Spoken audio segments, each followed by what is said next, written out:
নমস্কার বন্ধুরা, এসএম কিচেনে আপনাদের সবাইকে স্বাগত। আজকের রেসিপি নিরামিষ আলুর চচ্চড়ি। এর জন্য প্রথমে কড়াইয়ে সরষের তেল গরম করে দিয়ে দেব কালো জিরে ও কাঁচা লঙ্কা ফোড়ন।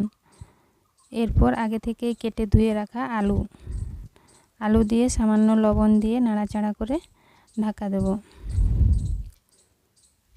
ঢাকনা খুলে আবারও নাড়াচাড়া করে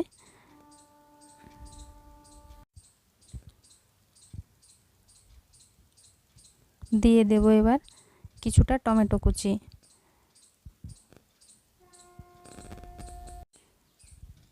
টমেটো দিয়ে কিছুক্ষণ নেড়ে নিয়ে এরপর দিয়ে দেব হলুদ, লঙ্কা ও জিরের গুঁড়ো।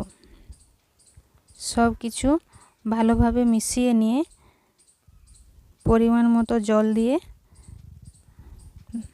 নাড়াচাড়া করে